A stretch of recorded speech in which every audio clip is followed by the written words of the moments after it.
What's up, guys? Bryce Michael RC here. And here recently I've gotten some comments from people asking me how to splice helmets and such. And I did make a video a while back when I first got into this, kind of showing people how to do sizing and splicing and all sorts of different stuff. Just a real easy way using just Cura and Meshmixer, kind of just the way that I do it. And I've been doing it the same way ever since. But some people start watching it and it's all about the sizing at first and stuff like that. And so this video, I just want to make a real quick video, and I'll leave the link to that one in the description.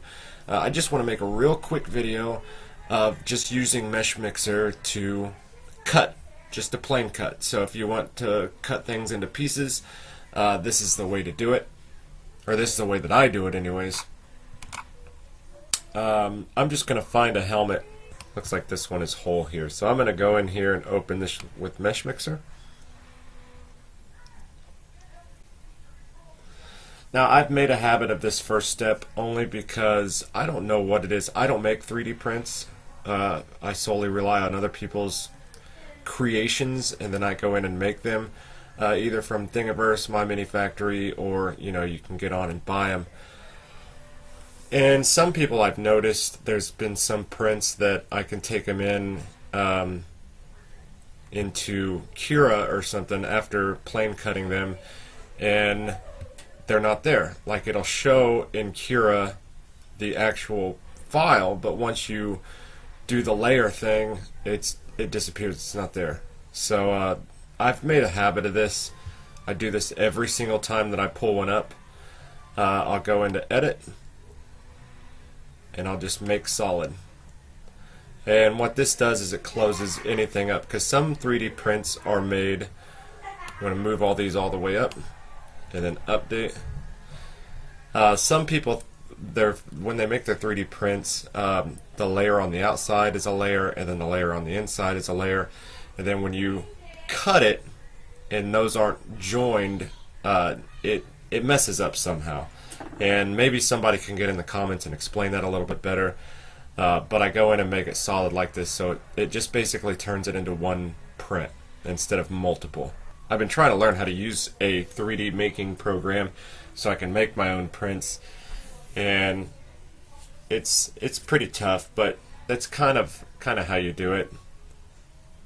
Just make all the different pieces slowly, and then you combine all the planes and all that stuff, and I'm not sure in the final piece how they end up making a final piece, because I haven't gotten that far. And you'll know if you just open up a helmet and you do a plane cut, and once you get done with the plane cut, you see in Meshmixer a blue line where you did the plane cut, then that's not going to be good, and you're not going to be able to print that. Alright, so you've seen at the beginning how it had that red across the top here. I'm not sure exactly what that was, but since I made it a solid piece, now it's just this nice solid piece here. Now I'm just going to go in and accept. So we got an entire full helmet here.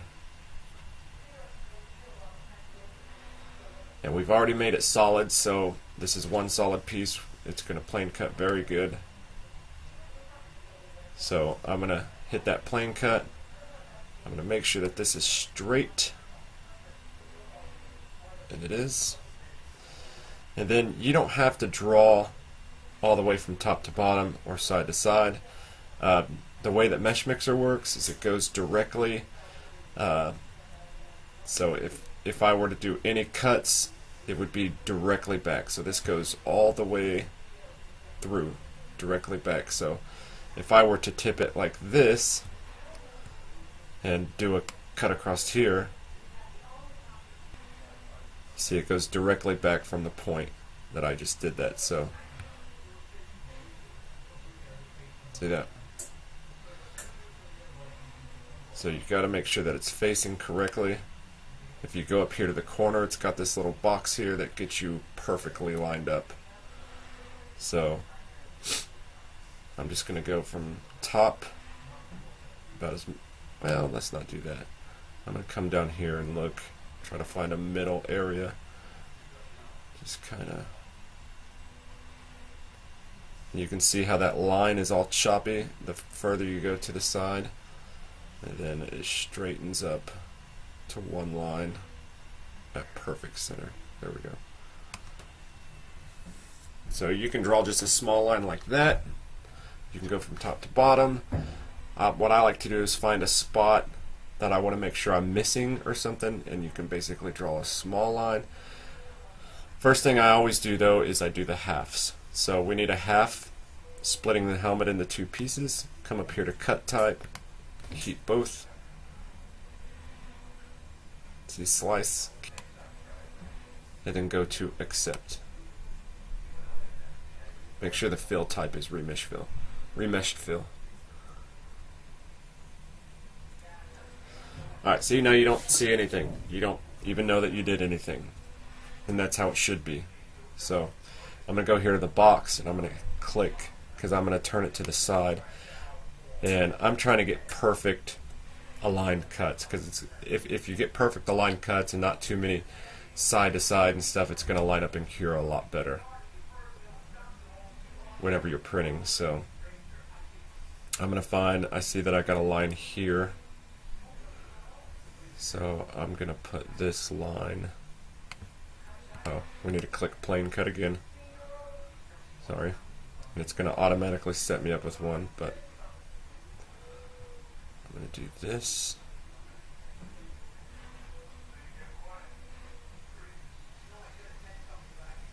See, I've got this piece here, this detail line there, and you want to make sure that you're not cutting through to me. Actually, that's pretty good.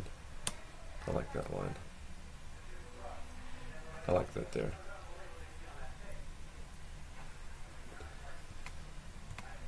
Keep both.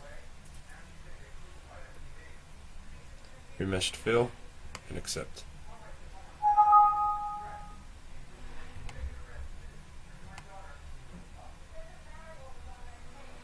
Alright. Now we're going to do another plane cut. And I like to do it right here at the brow where it meets in, because that'll hide a little connection line there. With Bondo it's a lot easier to fix. So let's see how that goes through the rest of this over here. So I just drew that small line there. The one thing I don't like is you can see a portion of the top of the detail right there, but that'll actually, I'd rather have this how it is. That'll actually help lining that up. So I'm going to go to this and accept.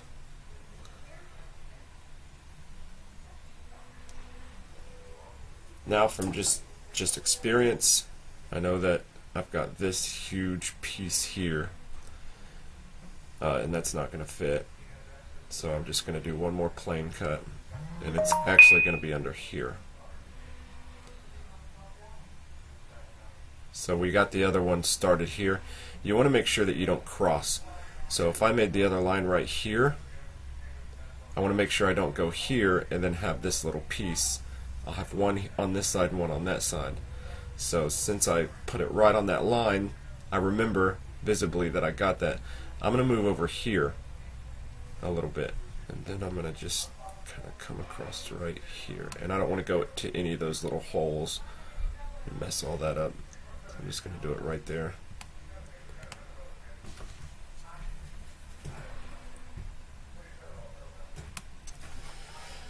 Just know the size of your bed. And now, it doesn't look like we've done anything, but we have cut it. And this is where it's going to look all crazy. So, and it does this on mine. I don't know if it does it on anybody else's. I saw somebody else do a video on this, and theirs looks way different than mine. So my program might be messed up. I'm not 100% sure. But once you go to separate shells, it'll separate all of them. and now it's going to basically show me the inside and outside all at once. And sometimes it's really easy and it looks good and it's real easy to go in and just click on each piece that you want to save, and sometimes it's not so easy. Sometimes it just looks so like you can see the back through the front and you don't know if you're clicking on the back or the front. You know, turn it around and oh, it's crazy. So sometimes I have to go through here. Oh, this says 25. Yeah, sometimes Meshmixer, I don't know what it is, but these down here are all tiny little shards. And I don't know why it does that. Sometimes it does. But it should only be the top. Let's see, that's 8, 9, 10. I think it's 10 pieces. Yeah. So 11 and on, you see no highlighting. It's little tiny shards here and there, and it's a bit ridiculous. So you see how there it looks like that whole spot's taken out. It looks all crazy. See that? So you'll get used to it. What I basically do is you can come in here and just click the piece, come down here to export, and that's the little made solid thing that I have. I'm just going to do Black Panther 1. That's going to be the, and then make sure that this is STL ASCII format, and then save.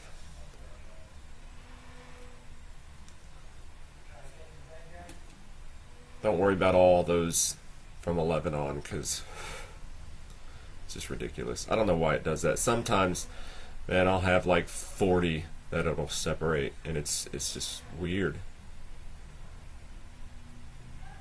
Like I said, it might be my computer, because I've seen somebody where as soon as they separated it, the piece here still looked exactly like how it looked before we did the splitting, before we separated the pieces, and it just highlights the different pieces whenever you click on them, and so it's real easy to do.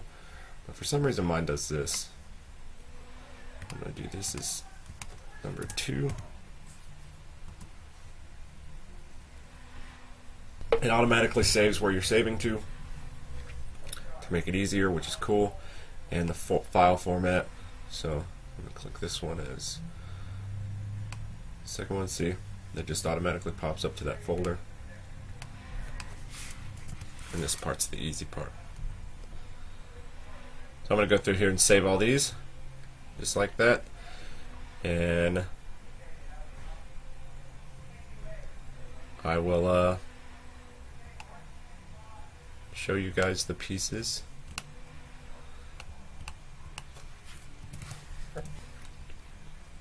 In just a bit. So I got them all saved. I'm just going to close this, and I'm not going to save it. You guys can save it if you want. I don't see any point in it. If anything messes up, I'm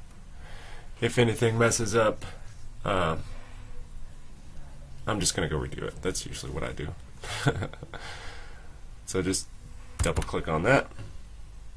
Open this up. I got 10 files. It said 25 files, but if you pay attention to how many pieces you're actually cutting it into, I knew I was cutting it into 10 pieces, so if 25 pieces pop up, the first 10 are always the helmet, and then the rest of it, I don't know exactly why it does that to some of them. I had one that was like cut into 8 pieces, and it popped up as like 40, and they're just, whenever you open those files up, you can save them, and when you open them, they're such tiny, minuscule shards, just tiny little pieces, that when you open them with Cura, it has to open it at like 1,000%, and it's usually just like a long shard of, it looks like a splinter or something, you know, and I don't know why some of the helmets do that. I couldn't tell you, but some of them do. It's weird. It is weird. Some of them don't, though. Some of them you can splice it and it shows you on the side exactly how many you cut it into. I'm always mixing up words and stuff. And this is what I was talking about with that plane cutting, like straight across and stuff. You can see, remember I did it at the brow and kind of went upwards, and this one I kind of went that way. So it's not going to let me set it down. And, oh yeah, there we go. Oh, it's got a little bit of a lip here underneath. So yeah, if you get it in Meshmixer and you do perfect cuts across, and you make sure all your cuts are perfectly up and down or horizontal, it's going to lay flat on here, and you won't have to waste plastic on any extra little stuff. Because if I go into layer, you can see that I'm going to have support under this in this area here because it won't go flat. But this back part will. So see, that's that first piece, and it's gonna, no matter how I do this, it's gonna print it. It's not gonna leave pieces out like that one did. Let's see if I can go. No. Either way I go, I think the best thing to do is about there. No, there.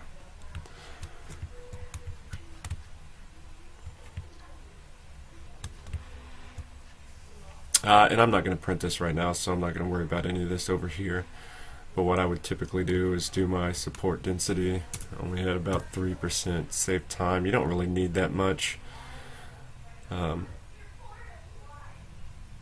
then your infill on these, you don't really need much infill. I've got 3% on that.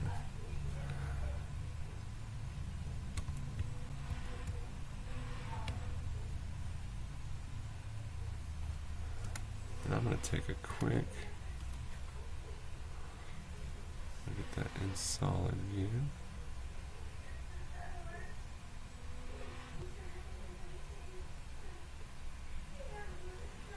Looks really good. It just doesn't have all that small detail in it, so I'm going to have to figure out how I got the small detail in that one but not this one. So see how big that is. It's not wasting a whole bunch of plastic. I think this is going to be better this way, actually. I said 10 hours down here rather than, yeah, because that's a lot less support down here.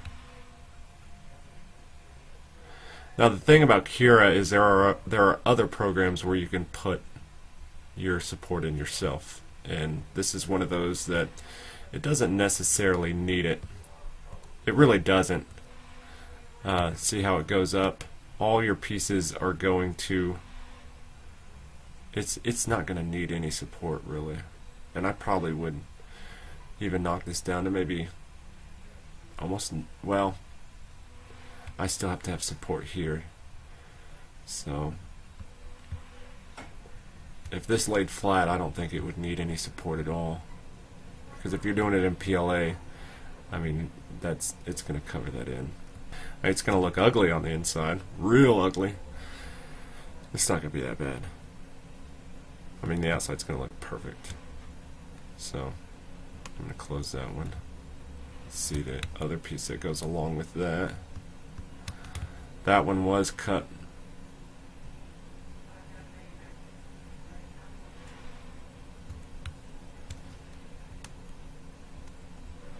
Do layer view on this one. This one's very easy. Very, very quick print. It's going to look really good. So anyways, that's plane cutting, guys. You guys have seen some of mine where you go, I left the link to it, to the Thingiverse page.